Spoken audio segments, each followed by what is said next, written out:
Muy buenas tardes, bienvenidas y bienvenidos a la 12ª sesión de la Cátedra Institucional José Félix Patiño, Políticas Públicas en Educación Superior, propuestas para el debate. Saludos a las sedes que están conectadas, Medellín, Palmira, Manizales. Saludos a los asistentes. Hoy continuamos entonces en la cátedra la mirada a los procesos de formación y sus especificidades. En esta oportunidad abordamos el tema articulación de la educación media y la formación para el trabajo y el desarrollo humano con la educación superior.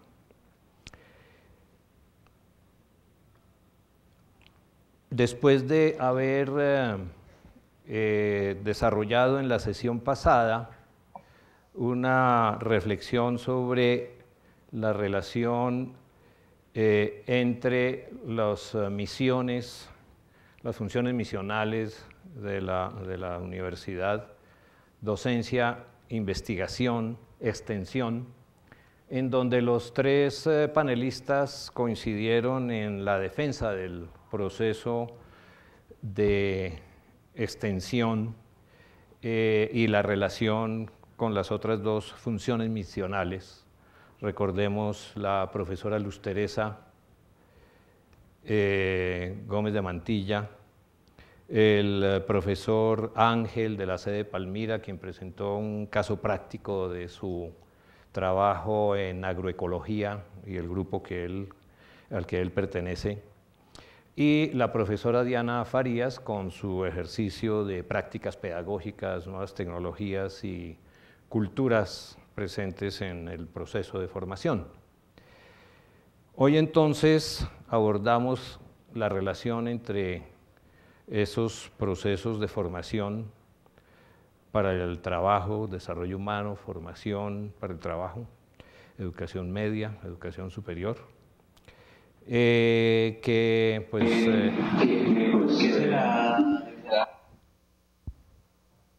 a pesar de que se suele referir mucho a ellos, no hay claridad tampoco ni una política pública precisa que determine sus dominios, sus alcances, su articulación. Y pues plantearíamos algunas preguntas relacionadas con esa articulación. Si se trata de niveles terminales independientes cada uno, si conforma un continuum de ciclos propedéuticos hacia un fin único, o si se constituyen en opciones diferenciales para diferentes proyectos de vida. Algunos de esos puntos y otros más serán los que abordamos en el desarrollo de la sesión, que como bien sabemos vamos hasta las 7 de la noche, una primera ronda de 15 minutos cada expositor, una segunda de 10 minutos y posteriormente abrimos para preguntas de las sedes y de los asistentes. Nos acompañan entonces para desarrollar este tema la profesora María Antonieta Cano Acosta, profesora de la Universidad Militar Nueva Granada y de la Secretaría de Educación del Distrito, la profesora Lucy Gabriela Delgado de nuestra universidad y el profesor Víctor Manuel Gómez Campo, también de nuestra universidad. El orden de las presentaciones va a ser ese y empezamos entonces con la profesora María Antonieta Cano Acosta, a quien agradecemos desde luego su aceptación a participar en esta sesión. La profesora María Antonieta es profesional en Ciencias Sociales de la Universidad de Caldas, magíster en Educación, Comunicación de la Universidad Distrital. Es docente e investigadora con amplia experiencia profesional, académica y social en las áreas afines a las ciencias sociales, como geopolítica, economía y política, ciencias políticas, teoría del desarrollo, historia, geografía y filosofía.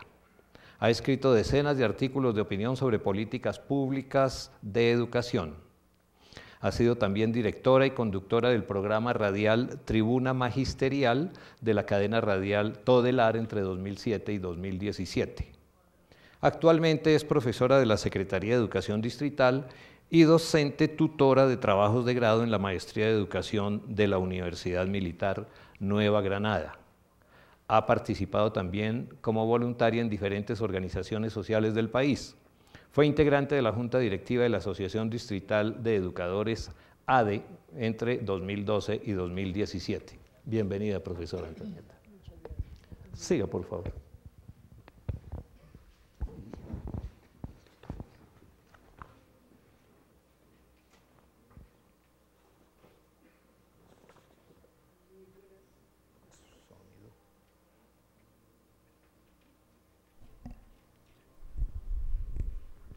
Muy buenas tardes. Lo primero es agradecerle a la Universidad Nacional la invitación. Estoy hablando muy duro, ¿cierto? Ahí está bien.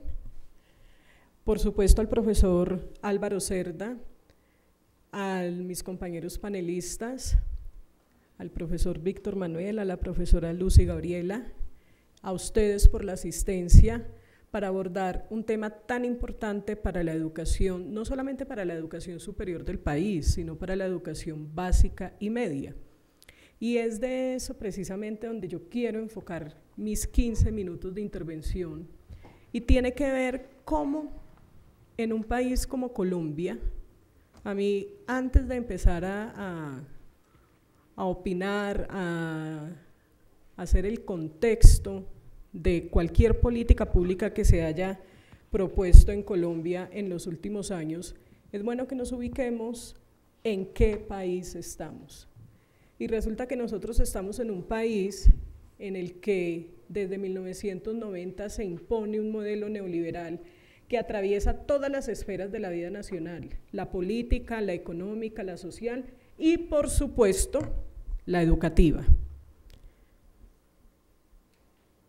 Si hiciéramos un símil o comparación, desde siempre han querido con la educación hacer lo mismo que ya hicieron con la salud del país. Nosotros miramos hoy en Colombia, ¿cómo está la situación de la salud en Colombia? El aparato de salud desmantelado completamente. Los trabajadores de la salud, ninguno tiene ni la más mínima garantía. Todos los trabajadores de la salud trabajan por medio de OPS o por tercerización laboral o por cooperativas de trabajo asociado, y el servicio, que es finalmente lo que recibimos todos, pues todos sabemos en qué está, el paseo de la muerte y una salud en la que los recursos los tienen los operadores privados llamados EPS y malgastan y mal administran la salud en Colombia. ¿Por qué hago ese breve símil con la educación? Porque es que desde el 90 el gobierno, los gobiernos que han venido estando en el poder han querido hacer lo mismo con la educación. ¿Cuál ha sido una pequeña diferencia? Y es que mientras en la salud los cogieron sin organizaciones sindicales, sin organizaciones gremiales, la educación, y sobre todo la educación básica y media, ha contado con un aparato tan fuerte como FECODE. FECODE es uno de los sindicatos más grandes que tiene América, es de los sindicatos también más grandes del mundo, y tiene una gracia, y es que ha sido centralizada. Es una Federación Colombiana de Educadores que agremia a profesores de preescolar, de primaria, de secundaria. Inclusive ha habido épocas de la historia en las que los profesores universitarios han estado en esta federación, y gracias a esta organización sindical es que se ha logrado mantener en algo la educación en Colombia. Pero en el año 2001, durante el gobierno de Andrés Pastrana, cuando era ministro de Hacienda, Juan Manuel Santos, expresidente de Colombia, se propuso una tacada de medidas que tenían que ver con una contrarreforma educativa. ¿Por qué digo contrarreforma educativa? Porque gracias a la movilización nacional, gracias a la dirección de FECODE y del movimiento estudiantil organizado también, se logró la Ley General de Educación en el año 1994. Esa Ley General de Educación le ha permitido a la educación colombiana sobreaguar en medio de la crisis y tiene elementos tan fundamentales como y tan importantes como la libertad de cátedra y la autonomía institucional. Pero resulta que en un medio de una política neoliberal, pues a ningún gobierno que esté enmarcado bajo los designios del Banco Interamericano de Desarrollo, del Fondo Monetario Internacional y actualmente de la OCDE, la Organización para la Cooperación y Desarrollo Económico, pues eso, un país donde haya un gremio de docentes organizado y donde haya una educación defendida por este gremio de docentes y un movimiento estudiantil fuerte, no les conviene para la implementación de su política, que en últimas, ¿cuál es? Recortar presupuesto. Y por eso es que en el año 2001 se propone el Acto Legislativo 01, que fue la primera gran estocada a la educación colombiana, sobre todo la educación básica y media, porque la desfinanciación de la Universidad Superior en Colombia venía avanzando a pasos agigantados desde más o menos los años 1992-1993, en el que infortunadamente la Universidad Nacional de Colombia fue una de las primeras universidades piloto bajo la administración de Antaramocus, en las que se empezó todo ese proceso de desfinanciación, de acabar con el bienestar estudiantil y de empezar gradualmente una autofinanciación basada en gestión de recursos y de matrículas de los estudiantes. Pero la universidad básica, como les decía, venía más o menos sobreaguando sobre la crisis, y es en 2001 donde, en medio de un gran movimiento nacional convocado por FECODE y donde el movimiento estudiantil tuvo una importante participación, nos derrotan e implementan el recorte a las transferencias. Este recorte a las transferencias le ha significado a la educación de Colombia 80 billones, billones con B larga, menos para financiar.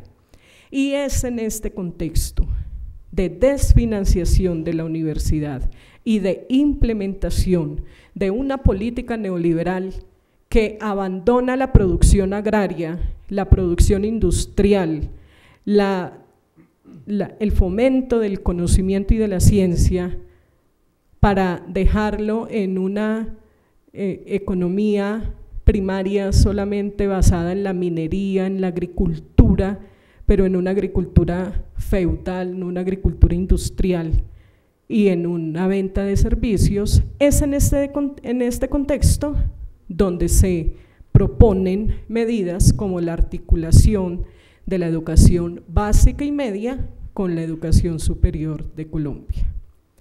Cuando uno escucha articulación de la educación básica y media con la educación superior, dice, eso es. O sea, ¿quién se puede oponer a que haya desde el colegio una articulación con la educación superior? Pues sería uno medio loco decir que no, pero cuando nos ponemos a mirar desde el magisterio colombiano y desde el sindicato, que es la experiencia personal que yo tengo, desde la Asociación Distrital de Educadores, ¿cómo era esa medida? Pues definitivamente no es la que uno se espera para nuestros estudiantes y para la educación del país. ¿Cómo es que la plantean ellos? Esto, la educación, la articulación entre la educación superior y la básica media viene sonando desde hace mucho tiempo, pero es en el gobierno de Álvaro Uribe donde se sientan las bases legislativas para esta articulación. Lo primero que dice esta articulación es: tenemos que articular la educación básica y media con el aparato productivo del país. Y entonces, por eso me tomé el trabajo de hacer un contexto. ¿Cuál es el aparato productivo del país? Ciencia, tecnología de punta, producción industrial a gran escala, agricultura empresarial, agricultura mecanizada, tecnificada. No, infortunadamente ese no es el país que tenemos nosotros, porque el modelo neoliberal a lo que apunta es precisamente a desmantelar lo poquito que teníamos y a dedicar al país en zonas primarias, en una economía como la agricultura, como la minería, insisto, la agricultura a muy pequeña escala, minifundios, no una producción agroindustrial como se viviría en otros países. Entonces, cuando la propuesta de la articulación de la educación básica y media se hace como con un primer precepto, que es articularla bajo el contexto del modelo productivo del país, uno dice, aquí lo que están planeando, lo que tienen en Salmuera es una educación para nuestros muchachos de los estratos 1, 2 y 3, que es donde está la educación pública en Colombia de la básica y media, una educación pobre para pobres, una educación que no responde a las necesidades que tiene el país en desarrollo productivo y en desarrollo agroindustrial. Es una educación que se acomoda al aparato productivo que hay actualmente en el país. Es una educación que está regida por las necesidades de las multinacionales. Es una educación en la que se piensan es cómo formar una mano de obra barata, y esto no es cliché, compañeros y compañeras, muchachos, estudiantes, profesores, es real, es cómo desde la organización y la cooperación para el desarrollo económico. ¿Eso qué quiere decir, profesor? ¿Que me quedan 5 minutos o que ya voy 5 minutos? Me quedan 5 minutos, bueno. ¿Cómo desde la cooperación para el desarrollo económico, desde la OCDE, le dicen textualmente a gobiernos como el de Juan Manuel Santos en el gobierno pasado y por supuesto al actual, que deben adecuar la educación del país a este aparato productivo inexistente prácticamente como es el que tenemos?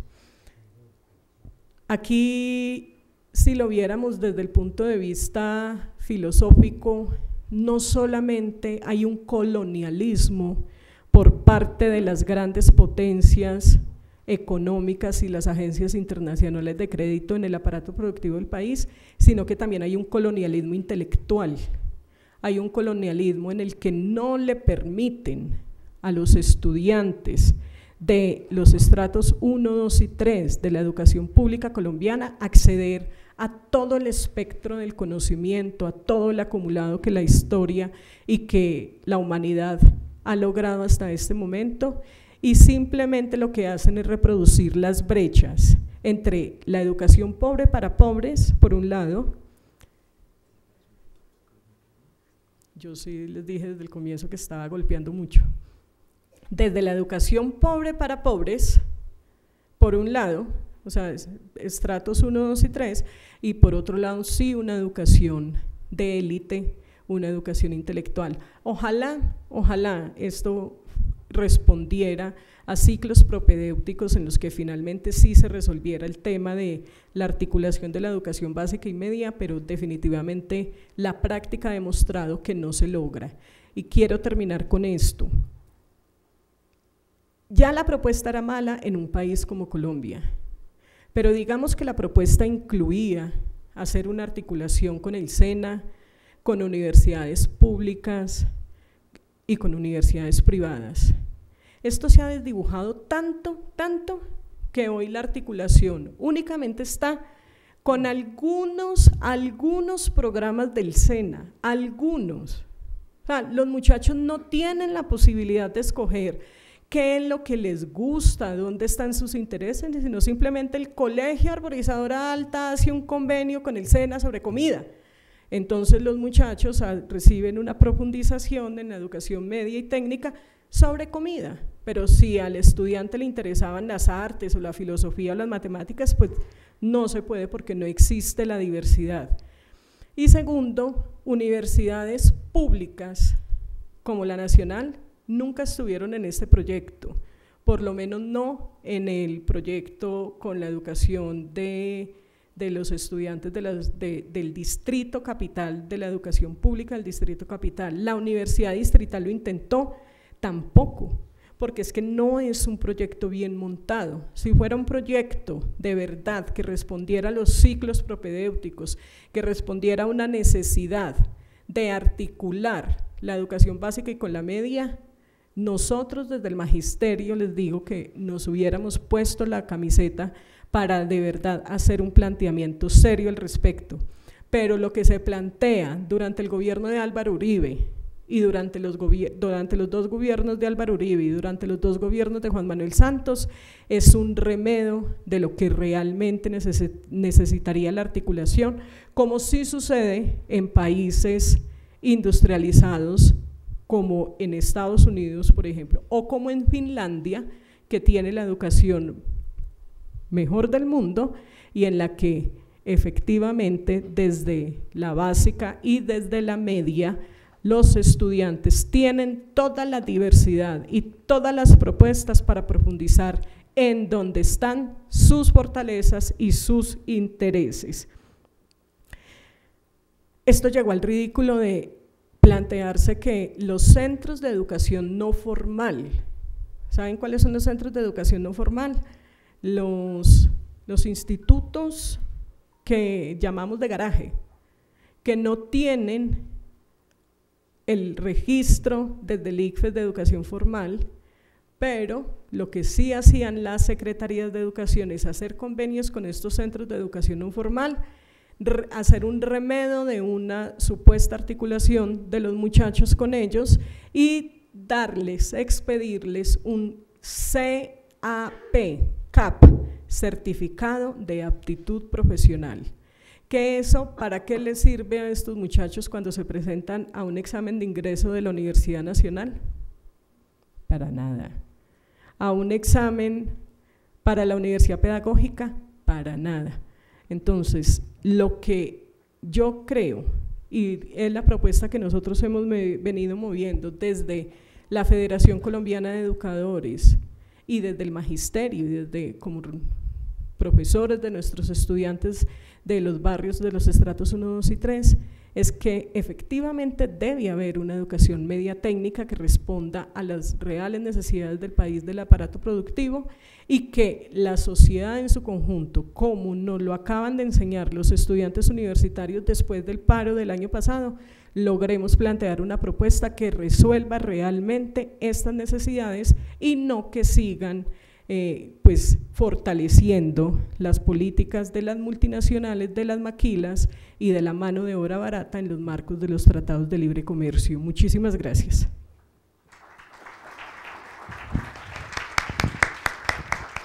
Muchas gracias, profesora María Antonieta.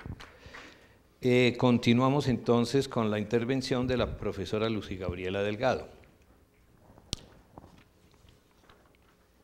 La profesora Lucy Gabriela es bacterióloga, doctora en Ciencias Farmacéuticas de la Universidad Nacional de Colombia, profesora titular de esta universidad, donde creó y dirige desde hace 14 años el grupo de investigación en inmunotoxicología, en el cual se han formado estudiantes de doctorado, maestría y pregrado.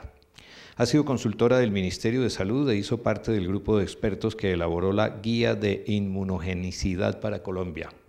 Se desempeñó como directora de fomento a la investigación del Departamento Administrativo de Ciencia, Tecnología e Innovación, Colciencias, donde tuvo a cargo todos los programas nacionales de Ciencia, Tecnología e Innovación.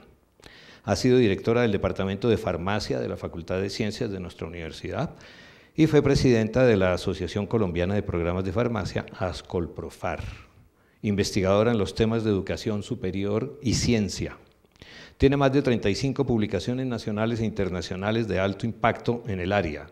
En 2016 le fue concedida una patente para un desarrollo de tratamiento para la leishmaniasis cutánea. Actualmente, la profesora Lucy Gabriela es representante profesoral ante el Consejo de la Facultad de Ciencias, presidenta de la Asociación Colombiana de Inmunología, es académica correspondiente de la Academia Colombiana de Ciencias Físicas Exactas y Naturales, y miembro del equipo de Movimiento Universitario que logró los acuerdos para la financiación de la educación superior en el 2018 y que continúa batallando porque esos acuerdos se cumplan. Profesora Lucy Gabriela. Gracias.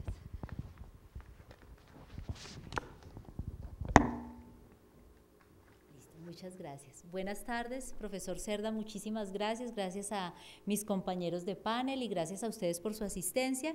Yo me voy a referir a un tema tanto interesante como irresponsablemente abordado por los últimos gobiernos, que es el tema de la educación superior, de la articulación con la educación técnica, tecnológica, instituciones universitarias. Y lo que en su momento y sobre todo y particularmente los últimos 8 años del gobierno del presidente Juan Manuel Santos, que llevaron yo creo que a una deformidad del sistema educativo en donde a punta de supuestos de acreditación y en donde debo mencionar que fuimos corresponsables las instituciones, tenemos uno de los sistemas peor financiados, con un sistema con la peor definición del concepto de investigación, que es un tema álgido en temas de financiación, porque mal que bien existen ciertos consensos sobre lo que puede ser la función misional de la docencia, hay ciertos consensos y entiendo que lo trataron así en la sesión pasada de esta cátedra, consensos sobre la función misional de extensión o proyección social, pero el tema de investigación quizás es un tema de los más, como lo mencionaba al principio, irresponsablemente tratado aún por nosotros mismos. Nosotros como país también hemos copiado mal esas políticas foráneas que incluso muchos países parecidos a los nuestros se han dado a la tarea de analizarlo incluso más juiciosamente, se han trazado políticas como esta que hoy en día sigue teniendo asideros, a pesar, esto lo mencioné en alguna presentación en donde decía que por fortuna ni los planes de desarrollo en este país se cumplen, pues eso puede ser incluso hasta una fortuna cuando se trata de políticas un poco irresponsables que se han planteado, como esa que dio origen al famoso Sistema Nacional de Educación Terciaria, que se basó, al menos en la teoría, en esto que mencionan o que denominan el CINE o el Sistema Internacional, la Clasificación Internacional Normalizada de la Educación, cuyo documento, cuyo trabajo procede de la UNESCO y donde pretenden articular todos los niveles de educación, desde la educación para la primera infancia hasta la educación para el resto de la vida. Y nosotros acá quizás con un objetivo altruista para tener, digamos, la crítica en sus justas proporciones, un objetivo altruista que desconoce, por supuesto, todos los fundamentos técnicos. En nuestro país y en países como los nuestros, el valor de la remuneración salarial para las personas que tienen un perfil de formación técnico y tecnológico indiscutiblemente es muy bajo, mientras que en los países desarrollados tener un título o un reconocimiento como técnico o tecnólogo es incluso remunerado muchísimo mejor que el que tiene un título de doctor. Un technician es mucho mejor valorado en ciertos países y a ciertos niveles, pues nuestros directivos y dirigentes políticos y sobre todo las personas que tienen a cargo carteras como la educación y la ciencia, lo primero que hacían o que hacen es salir a darse su vueltica por Finlandia, por Dinamarca, por Alemania y pensar que eso simplemente es venir. ¿Cómo no se les ocurrió poner esto a funcionar en el país? Como siempre ese síndrome de Adán, que nada ocurre o que nada ocurrió antes de que ellos llegaran a los cargos, entonces traen unos modelos foráneos y hasta mal copiados. Ojalá los copiáramos como corresponderían y con el presupuesto que correspondería. Y ese problema del bajo reconocimiento salarial, económico y hasta social, porque no nos vamos a decir mentiras, que pues dada la baja cobertura, las pocas posibilidades que tenemos para ofrecerle a los estudiantes que proceden de la media para ingresar a la universidad, pues da para que estas otras instituciones reciban a esos estudiantes y socialmente casi que es porque no les alcanzó o la plata o el conocimiento para ingresar a la universidad. Nosotros no reconocemos el valor de lo técnico y lo tecnológico como sí lo hacen otros países, pero eso va más allá de un reconocimiento social. Muchas de esas instituciones no tienen los alcances, incluso básicos curriculares, que ameritan esa titulación. Se parecen más algunos de esos niveles de formación a aquellas instituciones que la doctora María Antonieta nos decía hace un rato, a esas que hemos mal llamado de garaje, que terminan siendo una opción para las personas y que terminan representando, eso no se forman gratis, terminan siendo parte del negocio de la educación.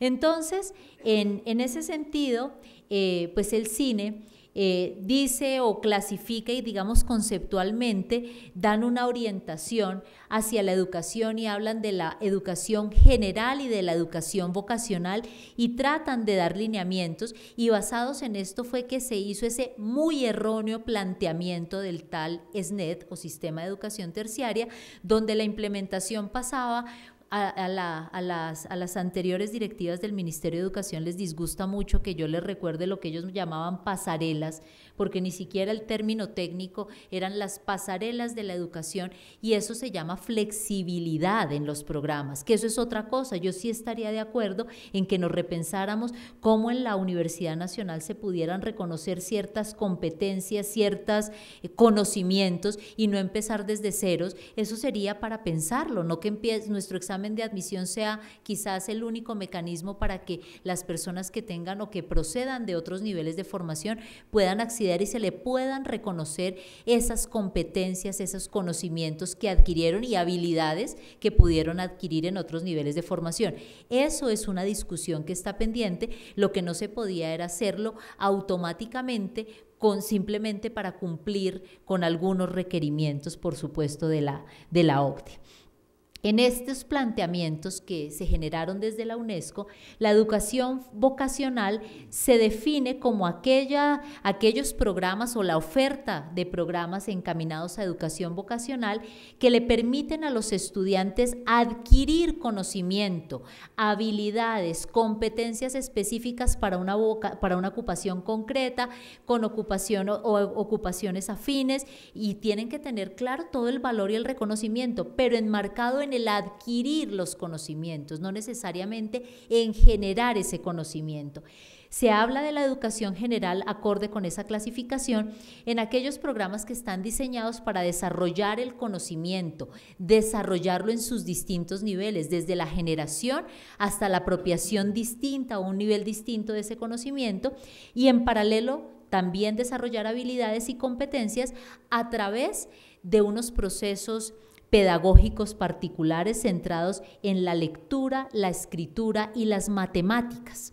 Entonces, digamos que ahí se centra una discusión interesante y empezamos nosotros a entender, basados en esos conceptos, la correlación que existe entre el sistema educativo y ese sistema que hasta ahora estamos entendiendo del sistema de ciencia, tecnología e innovación. Hay un componente misional importante en las instituciones de educación y particularmente en las instituciones de educación superior que se llama investigación. Y ahí, en lo personal, tengo algunos reparos sobre a qué le llamamos investigación, y antes de entrar en detalle sobre el sistema, me gustó siempre mucho este artículo del profesor Bernardo Restrepo, que fue un docente que le dio muchas luces al Ministerio de Educación, pero creo que se llevó a un extremo el tema de la acreditación, tratando de organizar el sistema y de comprender de cómo llevar el proceso educativo hacia incluso una máxima que se llama el pensamiento crítico, cómo la investigación en distintos niveles o el uso del método científico para permitir la apropiación de conocimiento era una estrategia importante, y muchas instituciones se quedaron ahí, en que solamente hacen investigación formativa, buscan el indicador. Nosotros, por eso me refiero a que somos corresponsables de lo mal que puede estar el sistema en este momento, porque muchas instituciones, incluso esas llamadas de garaje, dicen que hacen docencia, dicen que hacen investigación porque sientan a sus estudiantes a leer un artículo científico, pero en su vida han hecho ni siquiera un experimento. y a eso le llaman el componente de investigación, y peor aún, el ministerio puede estar reconociendo eso como un componente de investigación y poniendo a aquellas instituciones al mismo nivel de instituciones que probablemente sí invierten de sus propios recursos para desarrollar y generar nuevo conocimiento. ¿Qué dice el profesor Bernardo en este trabajo? El profesor Restrepo habla de una investigación formativa y didáctica, en donde habla de una experiencia en la docencia, donde utilizando el método científico, planteando un problema de investigación, con el conocimiento disponible, trata de resolver ese problema o esa pregunta de investigación. En ningún caso son ellos los que plantean la pregunta, resolviéndola a través de metodología de experimentación, pero se utiliza, por supuesto, el pensamiento crítico para saber en dónde están las fuentes de ese conocimiento para poder dar respuesta a esas preguntas. También habla de la investigación exploratoria, donde ya no habla de un problema, sino de una problemática, un nivel distinto de complejidad del razonamiento, y donde se requieren unas herramientas quizás más elaboradas, que incluso conducen a nuevas preguntas de investigación, y habla de la formación en y para la investigación, la intención ya de familiarizarse con el método científico, con las distintas fases de la investigación, con la generación de conocimiento, que es importante hoy mencionarlo, no es exclusivamente procede el nuevo conocimiento de la investigación científica, porque hoy en día hay un lugar muy importante para la creación, se genera conocimiento desde la creación y no necesariamente la creación utiliza el método científico, y entonces tienen todas esas nuevas áreas del conocimiento, o no nuevas, sino las reconocidas en métricas o sistemas como esta, el arte, la arquitectura y el diseño, que generan nuevo conocimiento y no necesariamente pasan por el uso del método científico. Y aquí hablan entonces de la formación para la investigación, haciendo referencia a esos programas particularmente del posgrado. Y yo les voy a decir algo para ir cerrando mi intervención, también es una opinión muy personal, pero creo que hemos sido demasiado pretenciosos en la confusión de lo que hemos llamado el pensamiento crítico. Voy a pasar aquí rápidamente. El pensamiento crítico y la educación en el pensamiento crítico, donde las herramientas de la investigación científica son importantes para lograr esas máximas de pensamiento crítico, y nosotros hemos llegado a confundir, aún en las universidades, ese componente de investigación. ¿Qué les puedo decir? Hoy, por ejemplo, puedo estar aquí, puedo acompañarle las luchas por el movimiento y justo movimiento universitario, porque para cumplir mi función misional de la investigación, hay estudiantes de posgrado en esta universidad, porque desde hace ya varios meses yo misma no me puedo meter al laboratorio. Si nosotros no contamos en las universidades con estudiantes de posgrado, de maestría o de doctorado, yo creo que sería hasta riesgoso y un poco alejado de la verdad decir que los profesores sin estudiantes hacemos mucha investigación, porque aquí tenemos que hacer docencia, extensión, funciones administrativas, y la investigación demanda tiempo y dedicación, mucha dedicación. Y nosotros en las universidades no hacemos, ojalá pudiéramos dedicarnos a la investigación en cualquiera de sus modalidades.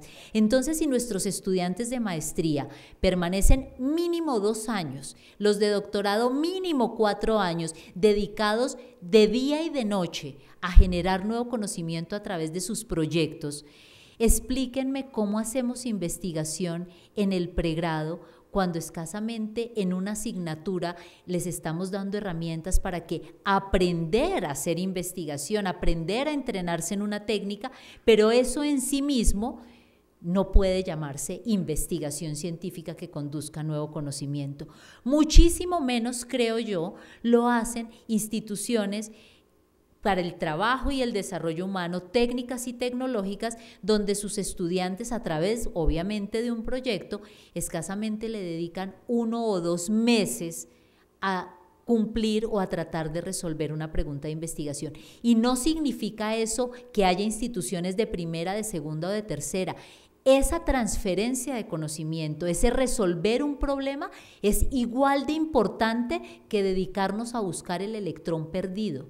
Y eso es lo que nosotros no hemos entendido. Creemos que hacer investigación científica es del máximo nivel, ¿no? Es de una responsabilidad distinta, pero hacer una buena docencia, hacer una buena transferencia a la investigación, hacer o generar buenos desarrollos tecnológicos, y yo creo, ya para finalizar, que es aquí donde tenemos la principal brecha a nivel del sistema de ciencia y tecnología y de educación superior, la no articulación, que a esas instituciones que deberían estar generando los desarrollos tecnológicos no les pedimos, y ellas tampoco son conscientes de generar los productos que el país necesita, productos entendidos no en ese marco mercantilista de la educación, lo que ellas necesitan generar, buenos egresados de sus programas, en lugar de estarse dedicando a mirar cómo invierten en revistas, en artículos científicos, cómo generan unos buenos desarrollos tecnológicos para transferir lo que se genera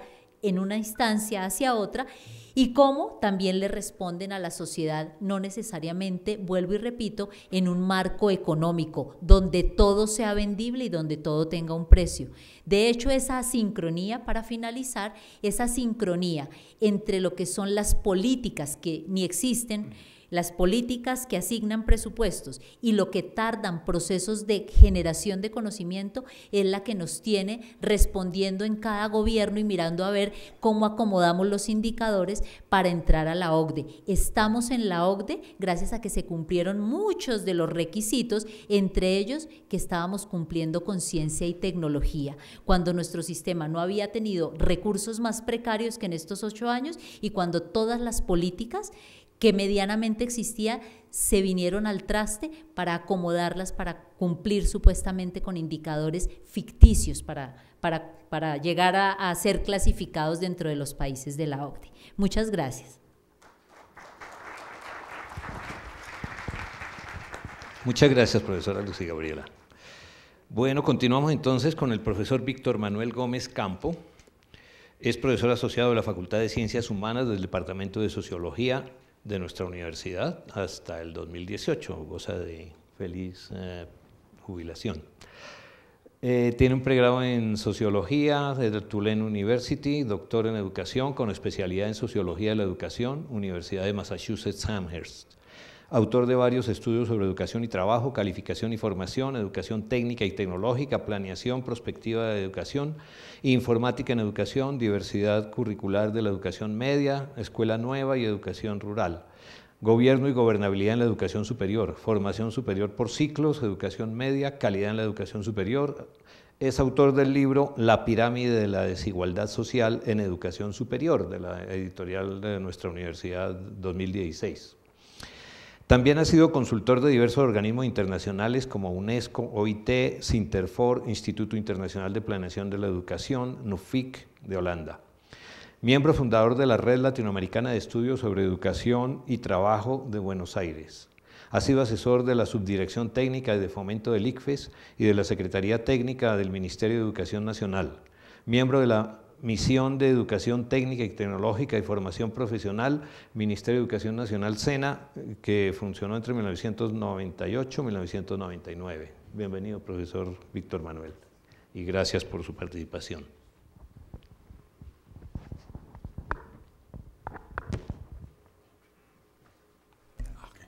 Listo, gracias.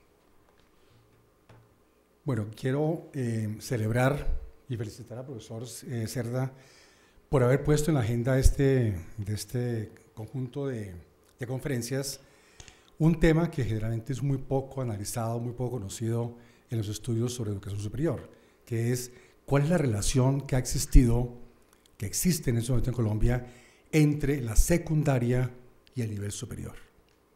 Esa relación que en la invitación a este seminario se puso como articulación o como transición, me parece que es algo sumamente importante que no hemos estudiado suficientemente para poder tener, digamos, una idea de cómo la educación secundaria, el tipo de secundaria que tenemos en Colombia, se relaciona, afecta el desarrollo mismo de la educación superior y cómo el tema de la transición, o más bien el tránsito de la secundaria a la superior, es un tránsito socialmente definido, donde los efectos y las consecuencias son completamente distintas según el origen socioeconómico y la calidad de la educación que se ha recibido en la educación media.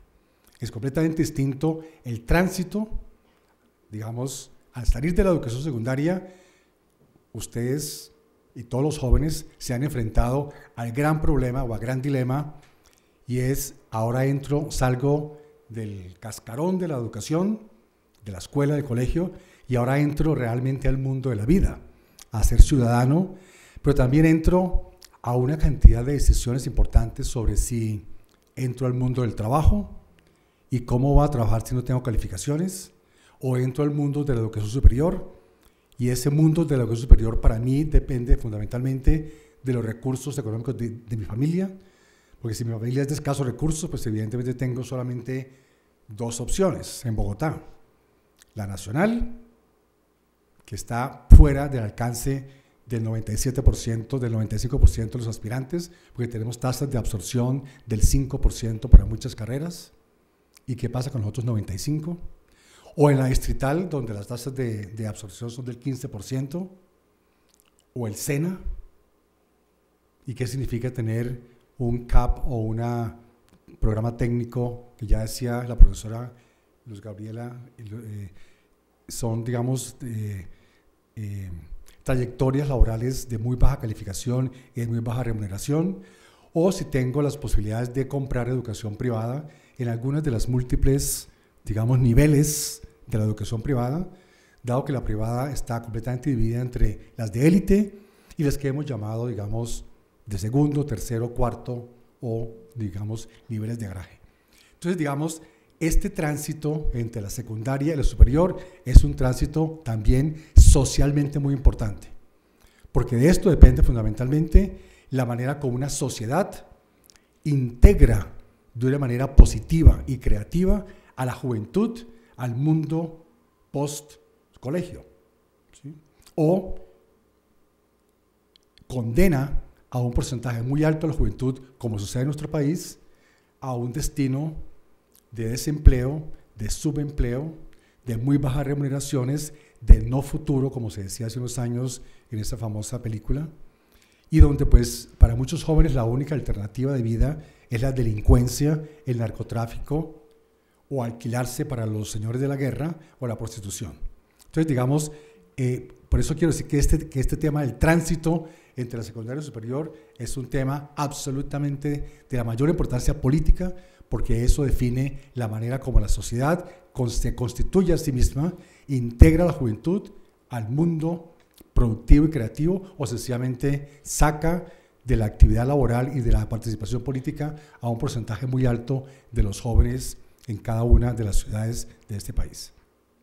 Bueno, entonces, digamos, esto es como el marco general de referencia. Veamos ahora algunos aspectos muy concretos de cómo, digamos, cómo está hoy día la educación secundaria en Colombia, la educación media en Colombia. Primero que todo, ese término horrible de educación media es absolutamente detestable. ¿Media entre qué? Eso no tiene sentido. En el resto del mundo se llama secundaria superior, y además es de 12 años. Y aquí en Colombia tenemos solamente 11 años. Entonces, digamos, unos muy breves caracterizaciones de lo que tenemos hoy día como grados 10 y 11 en Colombia. Primero que todo, Colombia tiene, y en esto, digamos, es increíble que pertenezcamos a la OECD, cuando ni siquiera tenemos grado 12. Colombia tiene uno de los niveles de escolaridad más bajos del resto del mundo. Tenemos solamente 11 años de escolaridad. 11 años de escolaridad. Por consiguiente, ustedes saben perfectamente bien, en grados 10 y 11 hay muchos niños de 15 años, y la mayoría de los que están saliendo de grado 11 son menores de 17 años. Cuando en otros países no se ingresa a la educación superior con, digamos, con una edad menor de 18 años. Entonces, digamos, esa disminución de nivel etario es muy importante en términos de la madurez intelectual, en términos de para qué le ha servido la educación media para, digamos, orientarse hacia el mundo de las diferentes posibilidades laborales o educativas. Y ahí es donde surge el problema: ¿qué tipo de educación media damos en Colombia? ¿Para qué sirve? ¿Y a quién le sirve? Eso lo vamos a ver un poquito más adelante. Entonces, tenemos con menores de 17 años ingresando a la educación superior. Aquí en esta universidad lo vemos continuamente. Cursos donde muchos estudiantes de primero o segundo año no tienen la menor idea porque están estudiando filosofía, sociología o ciencias exactas, porque sencillamente ingresaron a la educación superior sin haber tenido ningún tipo de exploración previa, que es lo que se da en otros países cuando hay por lo menos tres años de educación secundaria superior. Entonces muchos jóvenes ingresan a la Universidad Nacional sin saber por qué están estudiando lingüística o filosofía o sociología o ciencias políticas, y eso tiene mucho que ver con el tema de la altísima deserción que tenemos en la educación superior en Colombia. Ojo, tenemos 48 o 49% de deserción en la educación superior en Colombia, en gran medida. Obvio, hay todo tipo de razones, hay razones económicas, hay razones de expulsión por no rendimiento, pero también hay una razón muy importante, y es el aburrimiento y la falta de sentido que muchos estudiantes le dan a aquella carrera a la cual entraron ciegamente sin haber tenido claridad sobre si eso era realmente lo que habían querido estudiar. Porque en la educación media nunca se da ningún tipo de orientación ni de posibilidades de exploración de intereses y de motivaciones de los estudiantes frente a esta gran diversidad de carreras y de áreas de conocimiento que es lo que se ofrece en la educación superior. Bueno, también tenemos un problema ético muy importante que afortunadamente, digamos, hoy día ya no es tan evidente como hace unos años, pero hace unos años, como decía la profesora Cano, se había planteado la política de articulación, que era básicamente que los estudiantes de los colegios más pobres, desde antes de grado décimo, de grado noveno, grado décimo, tuvieran, digamos, lo que en inglés se llama el tracking o el streaming, que son esos canales diferenciados por los cuales, por ser pobres y por no tener aspiraciones posibles de ingresar a la educación superior y por haber recibido una mala educación secundaria, pues entonces era mucho más pragmático decirles: ¿por qué no se articula usted con el SENA? ¿Sí? Entonces esa era una manera muy importante de discriminación social desde los 15 años, y eso lo vimos claramente en muchos colegios públicos de Bogotá, donde la mayoría de los colegios que tenían articulación con el SENA eran los colegios más pobres, de menor rendimiento académico, de menores puntajes en Saber 11, y que evidentemente allí era la manera como se le estaba diciendo a los jóvenes pobres: como usted no puede aspirar a ser doctor intelectual, entonces más bien le conviene el SENA. Y ahí donde, digamos, se hizo esa famosa política de articulación que, como bien dice la profesora Cano, hoy día ya no funciona adecuadamente, aunque en realidad nunca funcionó adecuadamente, porque lo que el SENA ofrecía no era lo que supuestamente le iba a dar una mayor calificación a estos estudiantes pobres, sino era lo que el SENA podía ofrecer en algún momento determinado. Entonces, ahí hay un problema muy importante, y es que en Colombia hemos discriminado socialmente a los jóvenes pobres desde grado décimo, desde los 15 años. Y eso es algo, digamos, que hay que denunciar. Y yo lo quiero denunciar en el siguiente sentido. Bogotá ha tenido durante 12 años, ojo, 12 años, gobiernos de nuestra izquierda, de lo que yo llamo la izquierda colombiana. En esos 12 años, en la Secretaría de Educación Distrital nunca hubo ninguna política crítica, analítica con respecto a la política de articulación. Inclusive, durante esos 12 años fue donde más fuertemente, pragmáticamente, se oficializó la necesidad de que los pobres se fueran para la SENA. Y el otro punto importante es que en esos 12 años nunca ninguno de los alcaldes ni ninguno de los secretarios de educación tocó el problema fundamental de la educación religiosa. Lo cual quiere decir que los jóvenes bogotanos en los colegios públicos de Bogotá, durante los 12 años de gobierno de izquierda, siempre tuvieron la educación religiosa católica o la de los pastores preferidos por los rectores, pero nunca hubo ningún interés por pensar el tema de cómo la educación religiosa no puede ser una educación confesional en el sistema de educación pública. Digamos, denuncias que hay que hacer sobre la manera como hemos tratado el tema de la calidad de la educación en la secundaria. Bueno, y luego el último punto es que, yo creo que lo peor que le ha pasado a la educación colombiana es el sistema de pruebas del ICFES. Porque si ustedes saben, el Saber 11 lo que hace fundamentalmente es homogenizar los estándares y los referentes de calidad de la educación. Fuera de Saber 11, los colegios no les importa en qué educan.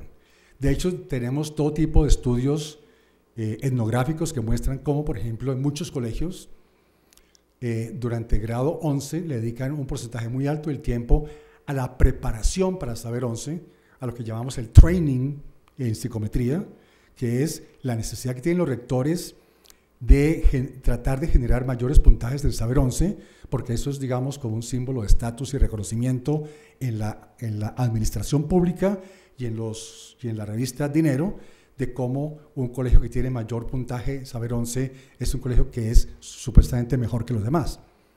Pero resulta que como hay una cantidad de saberes que no se miden en Saber 11, como las artes, ni el pensamiento filosófico, ni el pensamiento científico y tecnológico, ni el pensamiento alternativo, ni la creatividad, entonces tenemos que ese Saber 11 es, digamos, aquí hay una cosa muy tenaz, es que tenemos un instituto que se llama ICFES, que es además un monopolio estatal.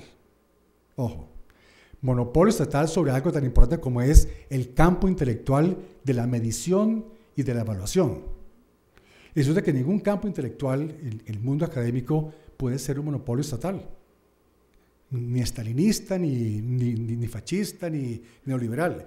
Tiene que haber, para que haya desarrollo de la medición y de la evaluación, tiene que haber un mundo académico amplio, competitivo, abierto, donde todas las metodologías y todos los criterios se debatan y se confronten entre sí. Aquí tenemos un solo instituto que sencillamente aplica de manera completamente, pues no arbitraria, pero sí absolutamente cerrada, y en función de los intereses creados de los funcionarios del ICFES, aplica unas pruebas, Saber 11, Saber Pro, y no tenemos en este país una capacidad analítica para decir, no podemos seguir con este monopolio estatal que nos está limitando, diciendo que solamente lo que se mide en las pruebas es lo que es importante en la educación. Tenemos estudios que muestran que en muchos colegios se disminuye la formación en sociales, la formación en filosofía, la formación en matemáticas y la formación en otros campos de conocimiento, que no son los que más se van a medir en las pruebas Saber 11, y que por tanto eso significa, digamos, una especie de deterioro general de la calidad de la educación que se otorga en Colombia. Pero además hay colegios que quieren hacer cosas distintas, que quieren tener una educación creativa, que quieren tener una educación por proyectos. Eso no vale nada, porque eso no otorga puntajes en Saber 11, ni otorga puntajes, y cuando se pasa a nivel de Saber Pro, con menos razón, con menos posibilidades. Pasemos. Profesor Víctor Manuel, se está agotando el tiempo. Apenas me estoy calentando. Bueno, se lo restamos a la segunda parte. Yo le pido un poquitico de tiempo. Entonces, digamos, voy a tratar de, es que esto es un tiempo demasiado corto para esto. Entonces, voy a cerrar un poquitico diciendo lo siguiente. Entonces, no solamente tenemos los problemas que acabo de plantear de la educación secundaria en Colombia, la mal llamada educación media, sino que además no tenemos un sistema público postsecundario de formación de 2 años en áreas de conocimiento técnico moderno. No existe en Colombia. Otros países tienen una formación laboral de 2 años. Tenemos ejemplos muy importantes de los community colleges en Estados Unidos, donde los jóvenes ingresan después del high school, más o menos la mitad de los que ingresan de high school ingresan a un community college, que es algo así como un politécnico de una localidad en Bogotá, si es que tuviéramos, donde reciben una educación técnica que además les puede permitir la posibilidad a algunos de continuar estudios en los colleges de 4 años, es decir, en las universidades. Otros, sencillamente les interesa únicamente la formación técnica específica para un campo ocupacional específico. No tenemos absolutamente nada de eso en Colombia. como puedo mostrar un poquito más adelante, solamente hay 6 institutos técnicos públicos en Colombia, 6, que son los que han quedado de la debacle, de la desfinanciación de la educación. Mejor dicho, tal vez ustedes son muy jóvenes, pero ustedes tienen que recordarse que en 1969 Colombia tuvo innovaciones educativas muy importantes como los CINEM. Cuando los CINEM se crearon en 69, era un proyecto curricular muy interesante de decir, vamos a tener unos grandes colegios donde va a haber bachillerato técnico y bachillerato académico. ¿Sí? Bueno, se les olvidó el problema cultural de que los jóvenes, nadie quería ser bachiller técnico, porque tiene mucho mayor estatus el bachiller académico, y entonces, además del problema, digamos, del estatus social, el Estado nunca financió los talleres técnicos de los CINEM. Y entonces, con el tiempo, ese proyecto curricular y pedagógico, que era muy interesante, se desvirtuó. Y hoy día los CINEM son sencillamente grandes colegios de educación general, donde los estudiantes están buscando la oportunidad de sacar un buen puntaje en Saber 11 para ver para qué les sirve, algunos para ingresar acá, otros para ingresar a la estatal y otros para ver qué hacen en esta muy escasa oferta de oportunidades públicas de educación superior. Y ya que estoy hablando de eso, quiero dar un dato muy interesante para Bogotá, pero que se replica para el resto del país.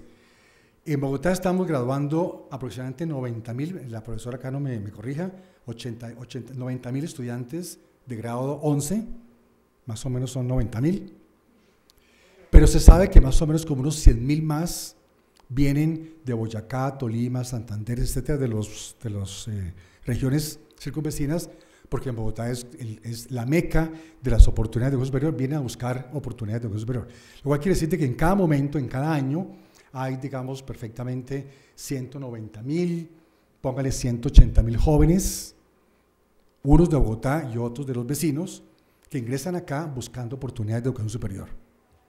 190.000. La mayoría de ellos son estratos bajos, 1, 2 y 3. La mayoría, la gran mayoría de ellos.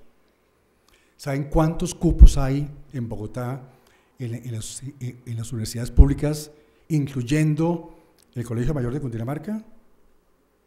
14.000. No más.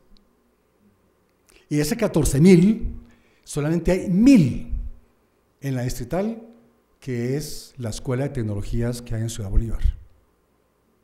Y muchos de estos jóvenes necesitan que les den una oportunidad de tener 2 años de educación técnica, porque muchos de ellos son de sectores populares que no pueden esperar 4 o 5 años para ser doctores, no pueden esperar porque sus familias necesitan de su sustento, necesitan de los ingresos. Entonces, esta es, digamos, como la gran tragedia de la mal llamada transición entre la media y la superior. El joven que ingresa en un colegio de élite, inmediatamente le abren las puertas en los Andes, en la Javeriana, en todas partes. O sea, el puntaje ICFES es un chiste, ¿sí? Es un chiste porque si uno quiere ingresar a los Andes, solamente tiene que decir que salió de los colegios de élite, ¿sí? Y que tiene capacidad de compra. Y el puntaje ICFES es lo de menos. Pero si usted no tiene ninguna otra oportunidad sino ir a un garaje de la Caracas, entonces le exigen el mínimo puntaje ICFES. El mínimo. ¿Por qué? Porque esos son garajes que necesitan la matrícula y por tanto no son selectivos. Entonces es un chiste, es completamente ridículo el test Saber 11, porque supuestamente iba a servir para la selección a la educación superior. Pero resulta que todas las instituciones de educación superior privadas que necesitan matrícula, lo que necesitan es llenar el cupo del primer semestre y por tanto bajan o suben el nivel mínimo de ICFES según sus necesidades económicas. Por tanto, digamos, una razón adicional para decir hay necesidad de una visión crítica, analítica sobre cómo hacemos para desmontar este monopolio estatal del ICFES. Bueno. Profe, ya estamos llegando. Sí, entonces una más y ya. Dale, una más y ya. Entonces, con esto cierro y luego, si me dan la oportunidad, retomo un poquitico. Entonces, primero que todo, te salen estos muchachos de grado 11. ¿Y a qué se enfrentan? Se enfrentan a una formación técnica donde solamente hay 6 instituciones oficiales, o sea, no hay nada. no hay un sistema público. 6, ¿sí? 6. Y en esos 6 la mayoría de los programas son administración y contaduría y turismo. O sea, de lo técnico no hay. ¿Por qué? Porque lo técnico en todas partes del mundo es mucho más costoso que lo puramente dice tablero. ¿Sí? Bueno, y hay 21 privadas. Pero todo eso es tan malo que la misma sociedad ya le ha pasado una crítica a lo que tenemos en Colombia como formación técnica. Hoy estamos reducidos al 2.3% del total de la matrícula, cuando en otros países es el 50% del total de la matrícula. Pero como eso es tan malo en Colombia, lo público por ser muy pobre y por ser muy poco, y lo privado porque es que uno no puede financiar talleres con las matrículas de estrato 1. ¿Sí? Vayan a la Caracas con 63, encuentran que cualquier persona puede comprar un semestre en una de estas instituciones pagando 80,000 pesos mensuales. Y bueno, entonces ahí entran y la pregunta es, ¿cuál es el valor laboral de ese título? Pues claro, aquí hay todo un tema de aspiraciones personales y familiares, pero pues sería interesante que los economistas de la educación, profesor Cerda, hicieran análisis de cuál es la rentabilidad de ese tipo de formaciones. Bueno, entonces hay una formación técnica, luego hay una formación tecnológica, donde también solamente hay 6 oficiales, o sea, no hay nada. ¿Sí? No hay un sistema público, lo que quiero decir con no hay un sistema público. Y hay 40 privadas. Y además hay todo tipo de problemas muy importantes sobre qué diablos es en Colombia, qué es la diferencia entre lo técnico y lo tecnológico.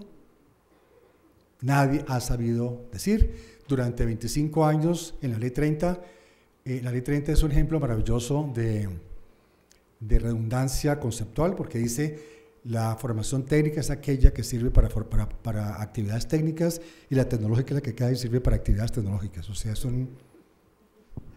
increíble, pero es, digamos, la pobreza conceptual nuestra en nuestras leyes y la pobreza conceptual y la incapacidad del Ministerio de Educación para en 25 años haber sido incapaz de establecer una clara diferencia curricular y conceptual entre lo técnico y lo tecnológico. Y luego está el SENA, del cual podemos hablar un poco más allá, y luego está lo que mencionaba la profesora Cano, tenemos 3.400 instituciones que se llaman, que era la antigua educación no formal, que ahora, durante el gobierno de Uribe, le pusieron un nombre rimbombante, se llama Instituto de Formación para el Trabajo y Desarrollo Humano. Es un bonito título para lo que anteriormente eran instituciones de educación no formal. Básicamente formación para oficios.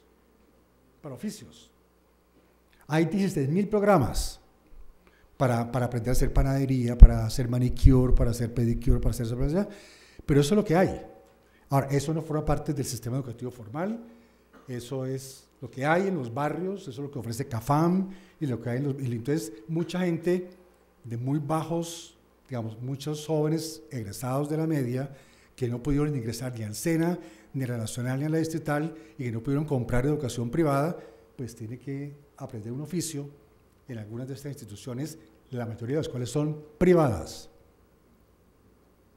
Bueno, con eso cierro para dar una imagen de este desastre, porque es un desastre social. Digamos, yo sí estoy convencido, conociendo sistemas educativos de otros países, la juventud colombiana es la gran víctima, ya sea de lo que tú llamabas el neoliberalismo, o la gran víctima de estos gobiernos donde lo que menos les ha importado es la formación y la oferta de oportunidades de formación, no solamente intelectual, ¿no?, sino inclusive formación laboral para los jóvenes colombianos. Bueno, entonces, gracias. Muchas gracias, profesor Víctor Manuel. Vamos, por favor, alistando las preguntas para formular a nuestros invitados, y desde las sedes también, por favor, para que estén listos. Hemos visto entonces un panorama bastante crítico, bastante sombrío de lo que es nuestra educación en general y esta articulación entre lo que deberían ser niveles en ciclos propedéuticos o que permitan diferentes salidas del sistema de educación para la ocupación, para el desarrollo humano y para el desarrollo ciudadano de la población colombiana. Para comenzar esta segunda ronda, yo quisiera plantearle a los panelistas, además si quieren precisar o ampliar algunos de los puntos que tocaron. Bueno, en desarrollo de estas anteriores 11 sesiones hemos escuchado a diferentes expositores plantear cómo la educación superior, bueno, toda la educación en general en Latinoamérica, en particular en Colombia, ha estado definida por las directrices de organismos multilaterales, en particular del Banco Mundial, ¿cierto? Fondo Monetario Internacional y demás. Pero articulado a eso está también el discurso de los diferentes gobiernos, desde Virgilio Barco, Gaviria, etcétera, etcétera, del periodo de apertura y de extractivismo, en el sentido de que lo que tenemos que desarrollar son capacidades competitivas para orientar al país hacia la competitividad y atravesando eso una estrategia que toque los diferentes sistemas como es la estrategia de ciencia, tecnología e innovación. Bueno, antes ciencia y tecnología, hoy en día más innovación. Entonces, parece que además de obedecer esos dictados internacionales, también internamente, desde nuestras élites de dirección económica, política, científica, etcétera, etcétera, caen en discursos vacíos, porque si se ven los planes de desarrollo que no se cumplen, siempre tienen el componente ciencia, tecnología e innovación y siempre tienen el componente educación. Incluso Santos alcanzó a plantear que la educación era uno de sus pilares, etcétera. ¿Cuál es, de acuerdo con su punto de vista, profesores, profesoras, pues, esa lógica? Y sobre todo, en dirección al propósito de esta cátedra, que es el de plantear opciones de política para el debate, el deber ser, el qué hacer. En el mismo orden en que arrancamos, profesora. Bueno, yo quiero empezar por esto, después de escuchar las intervenciones de mis compañeros panelistas, que además nutren mucho la discusión y el debate. Esto no es una equivocación. Las políticas que plantean desde el Ministerio y desde las Secretarías de Educación, sean de la orientación que sean, porque aquí en Bogotá supuestamente tuvimos 12 años de izquierda, pero en educación pues no vimos ningún cambio a favor, al contrario, profundizaron las políticas que venían desde el Ministerio, sean las que sean, no son equivocación, no son porque copiaron mal, no son porque, no, es una conspiración fríamente calculada desde las agencias internacionales de crédito. O sea, no es que a Juan Manuel Santos un día se le prendió el bombillo y dijo, ve, ¿por qué no articulamos la educación básica y media con la superior? O Álvaro Uribe. No, estos personajes ni siquiera tienen políticas propias.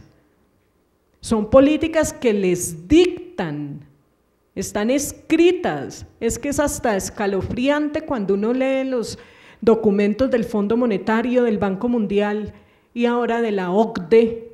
¿Cómo es que ahí está escrito? En la década de los 90 era desde el PREAL, desde el Programa de Educación para América Latina, que fueron los que sentaron todas las bases para esta contrarreforma educativa de la que hablé en mi primera intervención, que tiene ese componente de recorte en las transferencias y que lleva consigo toda esta baja calidad de la educación en el país. La educación en Colombia nunca ha estado bien, nunca, pero de lo que sí podemos estar de acuerdo es que nunca había estado tan mal.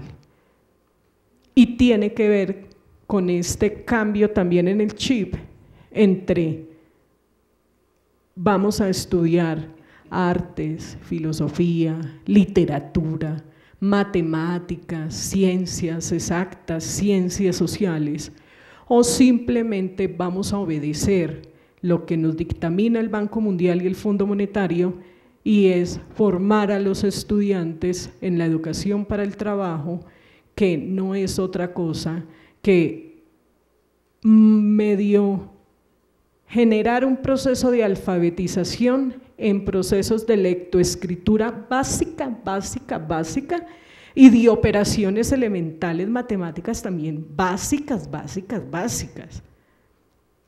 para seguir reproduciendo todas estas brechas salariales. Para aprovechar estos 10 minutos, yo quiero hacer énfasis en esto también.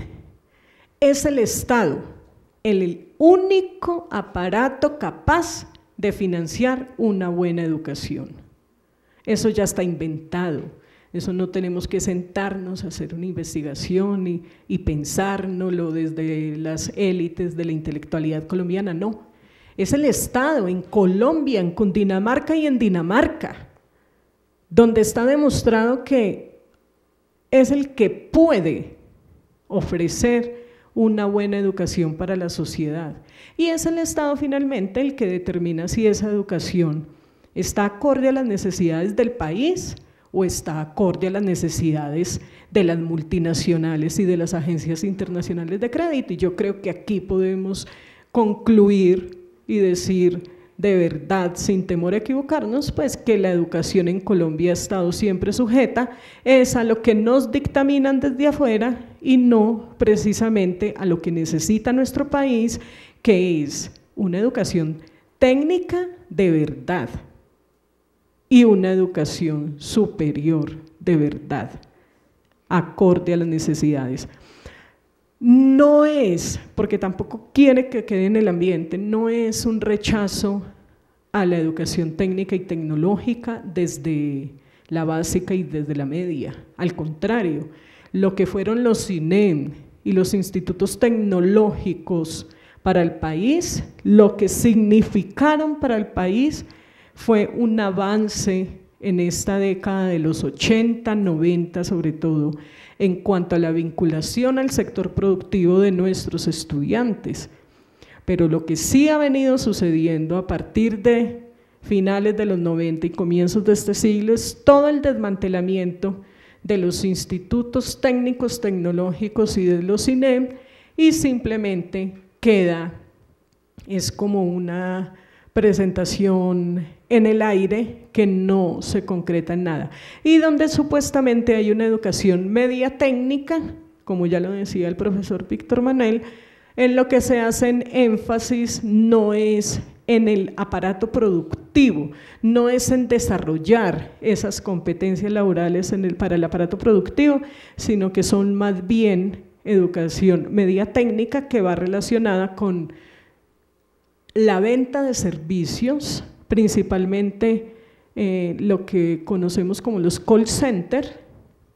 Entonces hay una educación media técnica enfatizada supuestamente en el segundo idioma, pero es un segundo idioma que ni siquiera pues cumple con los estándares internacionales, sino que es un segundo idioma simplemente también básico, re básico, para poder trabajar en call center, por ejemplo, o simplemente en la articulación que se ha venido dando con estos centros de formación no formales que, pues, como decía el profesor, los llaman rimbombantemente centros de estudio de formación para el trabajo y el desarrollo humano.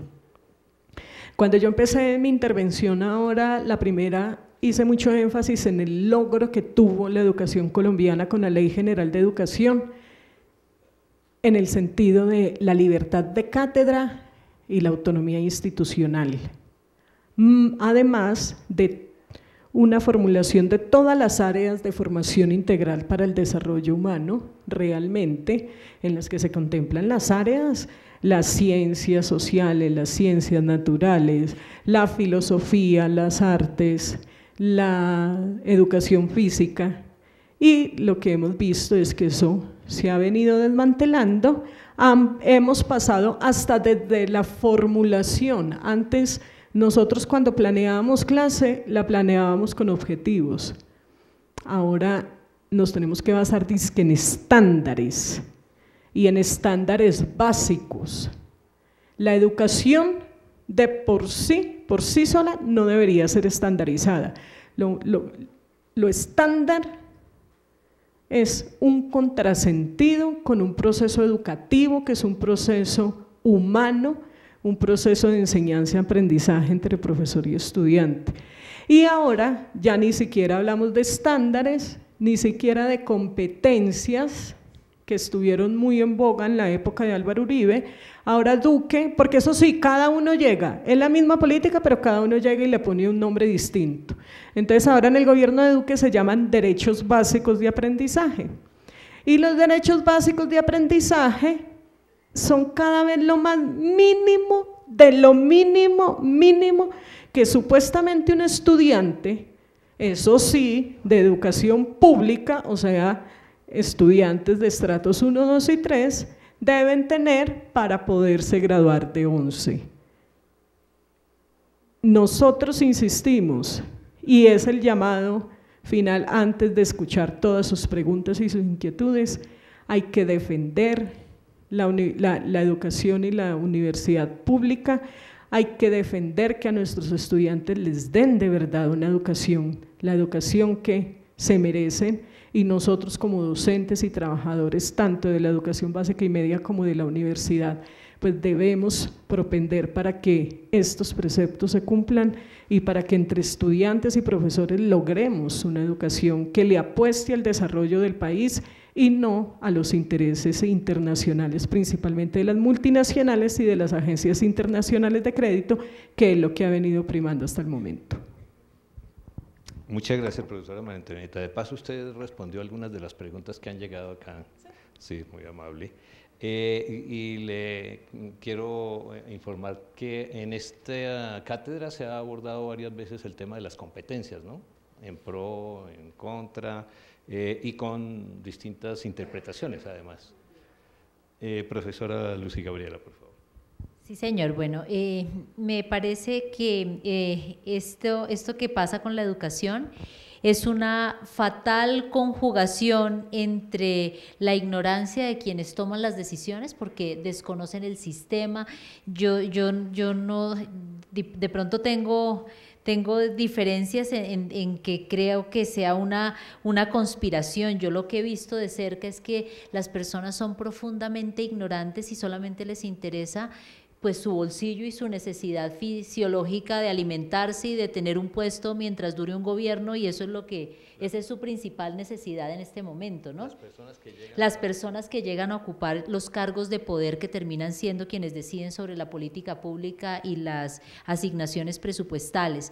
Es un deseo profundo de mostrar resultados inmediatos con tal de seguir promoviéndose ellos mismos, y ahí es cuando miramos las puertas giratorias. No se nos hace raro, pasan de Colciencias a Ministerio de Educación, salen de un gobierno a otro y ahora están en el sector salud, o sea, son puertas giratorias que pues basados en mostrarse tan llenos de resultados juegan con los sistemas y con lo poco que tenemos.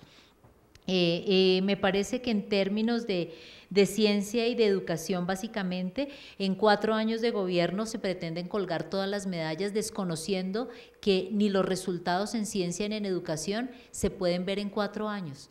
Pasan generaciones, entonces no tenemos políticos altruistas que puedan entender que la medalla se la va a colgar otro, pero que realmente le están apostando y le están aportando a este país. Son tan egoístas que solamente les interesa mostrar los cuadros llenos de indicadores para que los tengan en la lista para el siguiente cargo de poder en los siguientes gobiernos. Me parece que hemos sido corresponsables porque todas estas políticas, así sean de gobierno o lineamientos de gobierno, pasan por recursos, y entonces nosotros ¿cómo podemos aceptar como país que luchamos muchos desde la teoría para tener un nuevo Ministerio de Ciencia y nos lo aprueban a costo cero? A costo cero, o sea, no vamos a tener ni dinero para funcionamiento ni para inversión. Entonces, un llamado y yéndonos hacia lo que debería ser también publicitariamente se anuncia una misión de sabios a la que solicito públicamente que si ese trabajo que van a hacer muy seguramente muy juicioso y muy riguroso, porque hay personas muy prestantes e intelectualmente muy valiosas, todo ese trabajo tiene que tener una ley vinculante con presupuesto, de lo contrario va a ser otra segunda misión de sabios, como un saludo a la bandera con todos esos lineamientos que van a sacar producto de un trabajo juicioso y de inversiones que están haciendo.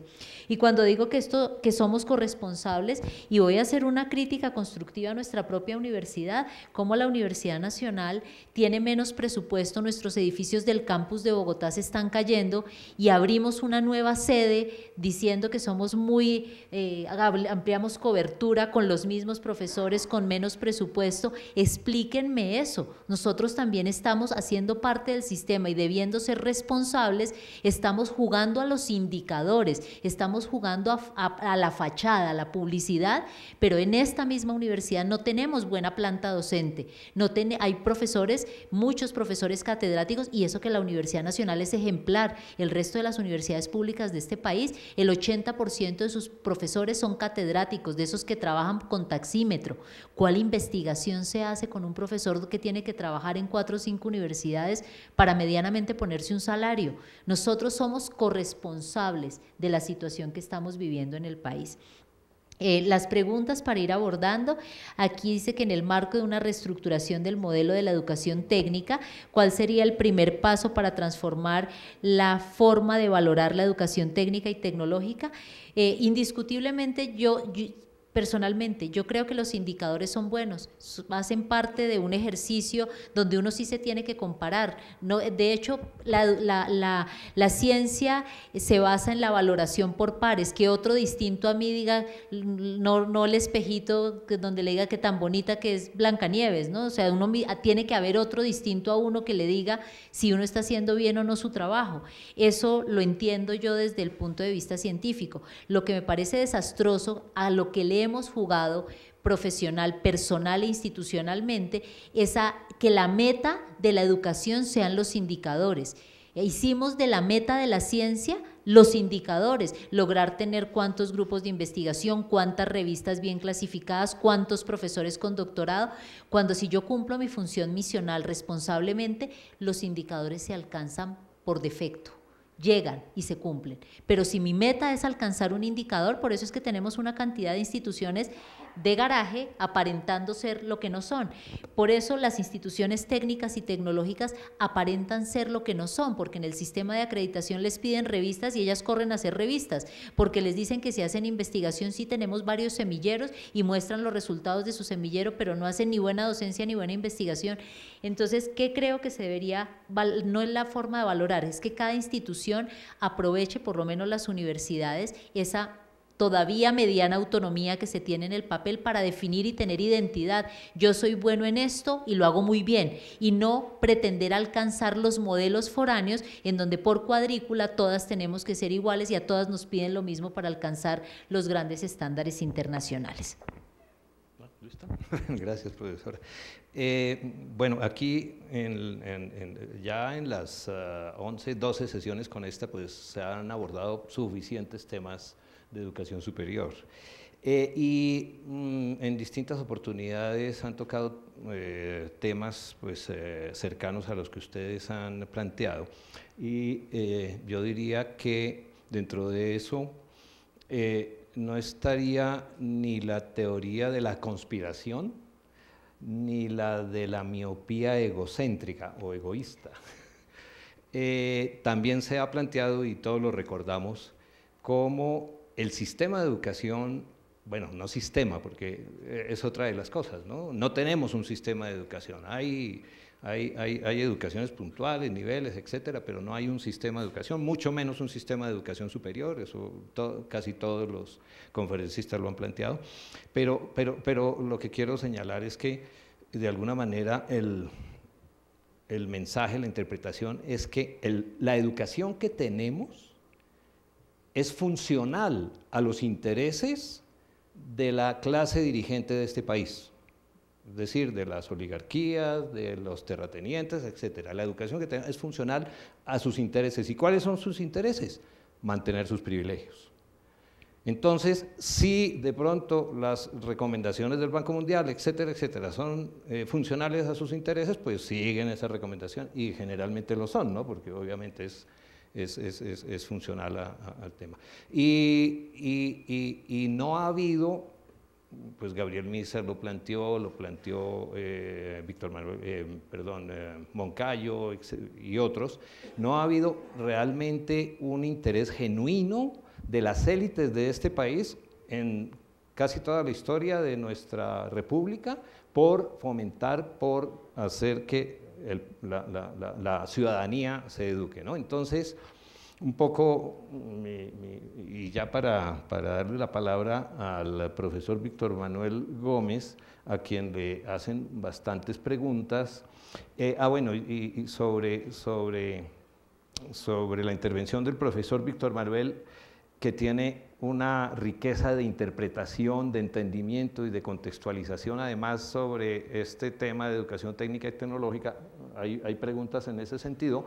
Yo referiría a un material que el profesor nos recomendó y que se puso como bibliografía de la cátedra y está en el sitio web, en la página web de la cátedra en esta sesión, para que ustedes la consulten. Es un artículo que se titula sobre la Ley 30, que no ataca el verdadero problema es decir, se refiere únicamente, y la movilización y demás, se refirió al tema de financiación, pero no a este crucial que estamos tocando hoy. Pero además, el libro que mencionamos hoy y otro que no mencionamos, que es El puente está quebrado, algo por el estilo, que es sobre este tema justamente, ¿no? Entonces, hay suficiente bibliografía para que ahondemos en la interpretación, en el entendimiento, que lamentablemente una cátedra que dura 2 horas no lo puede abarcar todo, pero de todas maneras tratamos de dar cuenta de los principales problemas. Y eso para referir unas preguntas, por ejemplo, sobre la diferencia de la educación técnica y tecnológica, la principal deficiencia del sistema de formación comparado con otros países. Hay suficiente ilustración también en estos materiales. Y habría aquí otra pregunta: ¿qué responsabilidad le cabría a la universidad, esta yo creo, sede Bogotá, en los niveles de deserción al no contar con cursos o grupos en diferentes horarios, mañana, tarde, noche? Profesor Víctor Manuel, y le damos tiempo a las sedes para que nos hagan algunas preguntas. Bueno, yo tengo bastantes problemas teóricos con todo este cuento de los complots, del imperialismo, de las élites nacionales, porque son conceptos demasiado generales. Porque, pues, digamos, si uno toma en serio el cuento del complot, pues entonces, presidente, no hay nada que hacer. Habría que acabar con el imperialismo y acabar con las multinacionales y acabar con el Banco Mundial, porque estamos atados, porque somos pasivos. Y resulta que eso no es posible, ni políticamente ni sociológicamente es así. O sea, sociológicamente hay élites nacionales que pueden ser unas más progresistas que otras, ¿sí? Entonces, si fuera cierto el cuento del imperialismo como gran manto que todo lo maneja, que todo lo controla, pues entonces tendríamos que escribir una nueva historia de América Latina, porque resulta que la política educativa es muy distinta de país a país y por tanto no tendría sentido ese concepto, pues, del complot. No tiene nada que ver la educación en Argentina, que también está metida dentro del concepto neoliberal, pero tiene otros componentes políticos muy importantes, de progresismo, de democracia, de gratuidad. Tampoco caería dentro de ese ámbito interpretativo la situación educativa de Brasil, ni la de México, y a nivel nacional tampoco.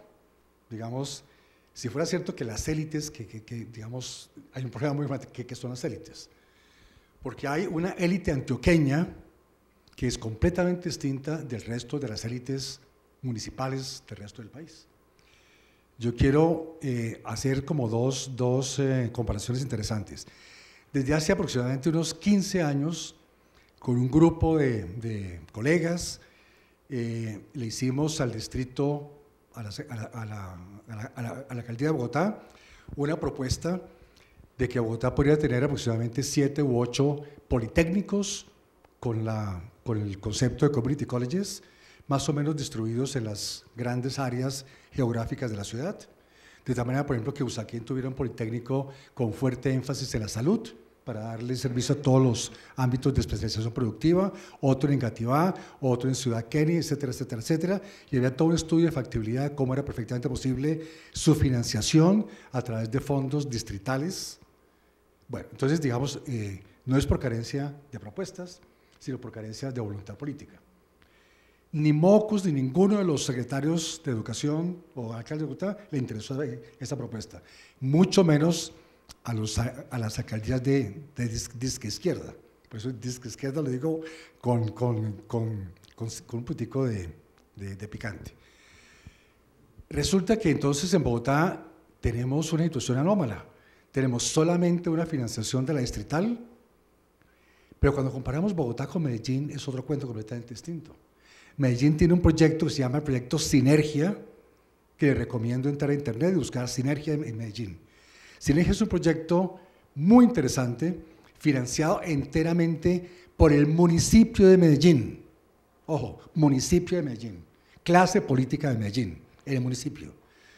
Y ese proyecto lo que tiene básicamente es la financiación, digamos, nacionalizó como 4 instituciones que eran, municipalizó 4 instituciones que existían, que previamente eran nacionales, como el Pascual Bravo y otros 2, y conjuntamente con la financiación del ITM, que es el Tecnológico Metropolitano de Medellín, han creado una oferta muy importante que más o menos le brinda educación superior a más o menos 40.000 jóvenes de los estratos más bajos de Medellín.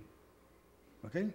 Entonces Medellín es un ejemplo muy interesante de cómo sí se puede hacer. El municipio de Medellín financia el proyecto Sinergia, donde hay 4 instituciones, el Pascual Bravo, el Colegio Mayor de Antioquia, el Tecnológico de Antioquia y el ITM, y recomiendo que ustedes analicen desde el punto de vista, digamos, del objetivo de este seminario, que es política pública, la experiencia de Medellín. ¿Por qué Bogotá no hizo nada al respecto? Ambas ciudades están sometidas al mismo cuento neoliberal, al mismo cuento del imperialismo, al mismo cuento del Banco Mundial. Y sin embargo, las decisiones son completamente distintas, completamente distintas.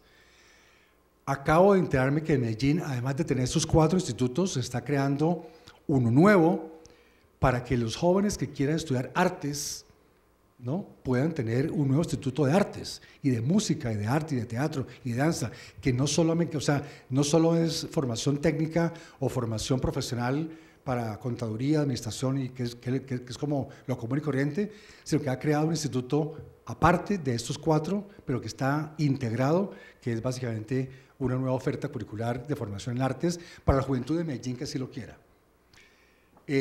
Interesante que un estudiante con un solo carnet del proyecto Sinergia puede tomar cursos en las 4 o 5 instituciones de Medellín, que están todas, además, todas en Robledo, están todas en Cerquitica, y puede entonces, con un solo carnet, puede beneficiarse de una inmensa oferta curricular, y hay, digamos, sistemas de validación de los créditos que otorga cada una de las 4 instituciones. Pregunta sociológica y política: ¿por qué sí lo puede hacer Medellín y no Bogotá? ¿Por qué no lo ha hecho Cali? Ojo, la situación de Cali es tenaz. En Cali, yo soy de Cali, ¿ve? Entonces sé de qué estoy hablando. Cali es la ciudad colombiana con mayor porcentaje de colegios contratados por el municipio. O sea, contratan cualquier pinche garaje y lo llaman colegio. Y Cali, la élite de Cali quedó contenta con darle a los pobres, sobre todo en Agua Blanca, donde están los negros de Cali, darles cualquier pinche educación. Ahí sí, educación muy pobre para los más pobres y además para los negros, ¿sí? ¿Por qué esa élite de Cali tiene eso? Es la ciudad latinoamericana con menor participación de lo público en colegios públicos en una ciudad grande en América Latina. Increíble. Eso es parte, digamos, de una decisión local. O sea, esas élites son básicamente, son élites distintas de la élite de Medellín. Entonces, lo que quiero decir con esto es que borrando del aparato intelectual todo el cuento de los complots y del imperialismo y de esos efectos estructuralistas, hay que tener en cuenta cómo las élites locales pueden tener iniciativas muy importantes, pueden tener iniciativas muy valiosas de calidad de la educación, de creación de ofertas públicas de calidad, etcétera, etcétera. Y Medellín ha sido durante mucho tiempo la única municipio donde además de que tiene una oferta postsecundaria municipal, no nacional, municipal, ¿sí? Con mucho menos recursos per cápita que Bogotá. ¿Por qué lo pudo hacer y por qué no lo puede hacer Bogotá? Entonces, digamos, ahí hay como una manera distinta de pensar. Yo creo que hay que, digamos, ahondar mucho más en el análisis sociológico de cómo las élites regionales, y hablando de élites regionales, es importante también analizar la experiencia de Bucaramanga. En Bucaramanga hay procesos muy interesantes de que la élite regional de Bucaramanga está muy interesada en tener, digamos, no solamente la UIS como su gran proyecto educativo, sino otras instituciones que son financiadas por el municipio y que tienen, digamos, como una propuesta importante de asimilar a los jóvenes a la vida laboral. Entonces, digamos, quiero plantear eso como tema de debate de que hay posiciones muy distintas con respecto al tema, digamos, de esos factores estructurales, porque cuando uno habla de que todo es culpa de los diablos externos, llámese el Banco Mundial, OSD, pues entonces uno como que se paraliza y dice, mientras no lo matemos al diablo o lo espantemos, no hay nada que hacer. Resulta que sí hay mucho que hacer. Entonces quiero decir también, para acabar esto, las experiencias educativas de Argentina, México y Brasil hacen que toda esta teoría del complot se derrumbe, porque hay experiencias completamente distintas. Brasil tiene el sistema más desarrollado de formación técnica postsecundaria para los jóvenes brasileños, con problemas de calidad y todo eso, pero hay todo un sistema público donde los jóvenes brasileños que quieren tener una formación técnica lo pueden tener, ¿sí? Y ese es un ejemplo en América Latina muy interesante. Argentina está volviendo a resucitar la famosa Escuela Técnica Argentina, que fue muy importante durante el peronismo, porque fue la base de conocimiento de la industrialización de Argentina, que con los gobiernos neoliberales más fuertes desde, ¿cómo se llamó este personaje famoso? El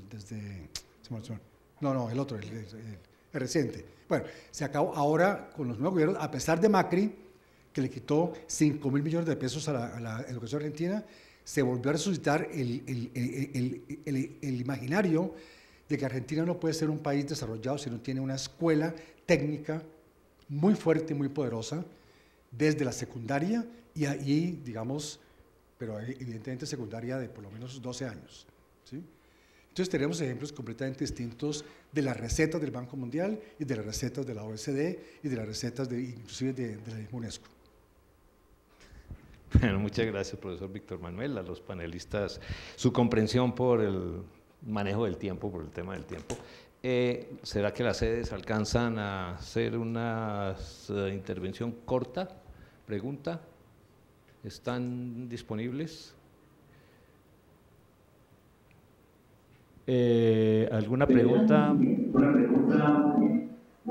Medellín. No se ve Medellín ahí.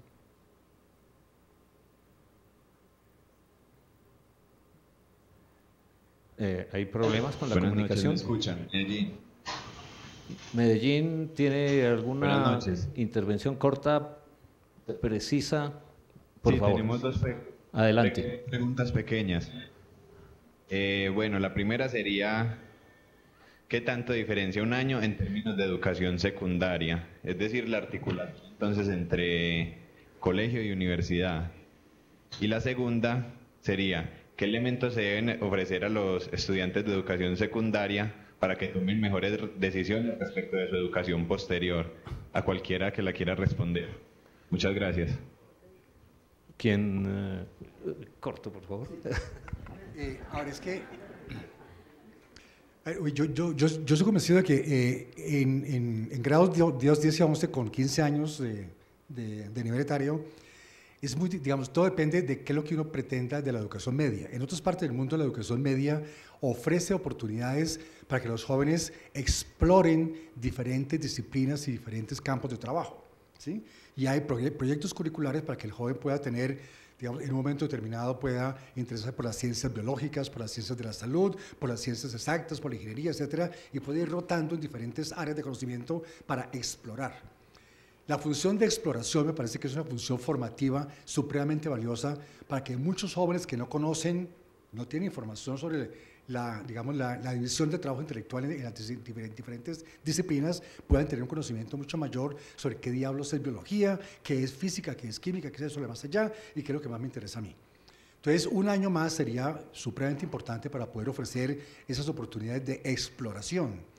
De hecho, nosotros hemos tenido hasta hace unos años convenios con la Secretaría de Educación de Bogotá para poder generar, digamos, esquemas curriculares de exploración de los jóvenes, porque la mayoría de los jóvenes en Colombia no tienen la menor idea de qué quieren estudiar ni por qué quieren estudiar lo que quieren estudiar. Entonces, me parece que Grado 12 tiene como dos objetivos importantes. Primero, hacer que Colombia tenga el mismo nivel, la misma duración de la escolaridad que el resto del mundo, ¿sí? Y segundo, para que ese año adicional el estudiante pueda tener esa oportunidad de comprenderse a sí mismo, de conocerse a sí mismo, conociendo los diferentes campos del conocimiento, teniendo una aproximación y una exploración curricular para que pueda finalmente tomar una decisión mucho más consonante con sus intereses y con sus motivaciones que lo que sucede hoy día, y es que está estudiando tal cosa porque el tío, porque el abuelo, porque el amigo, porque no sé qué, pero no hay, digamos, un sistema coherente de conocimiento de los diferentes campos de trabajo intelectual en el nivel postsecundario. Me parece que si no tenemos grado 12, seguimos con el mismo cuento de que la única medición de la educación media es saber 11, que es puramente intelectualista, pero además dejando de lado lo que es más importante, que es la formación filosófica, el pensamiento creativo, Entonces me parece que el grado 12 es una necesidad, se ha planteado durante muchísimo tiempo, pero no ha habido, digamos, interés. Creo que la alcaldía de Petro creó un grado 12, lo intentó, ¿cierto? Pero fue opcional, pero ya por lo menos no se implementó. Bueno. ¿Palmira tiene alguna pregunta? No está Palmira. Entonces Manizales.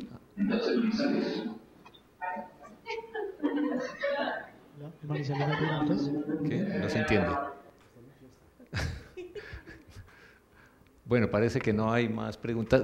Si acaso tienen preguntas y ya no las alcanzamos a formular, no me las pueden enviar por correo electrónico, y como en anteriores oportunidades, las que no se alcanzaron a plantear aquí, se las enviamos a los panelistas para que ellos amablemente nos contesten por correo, así como lo hizo el profesor André Noé, que ustedes debieron recibir la respuesta a unas inquietudes que se plantearon aquí. Bueno, muchas gracias a los invitados.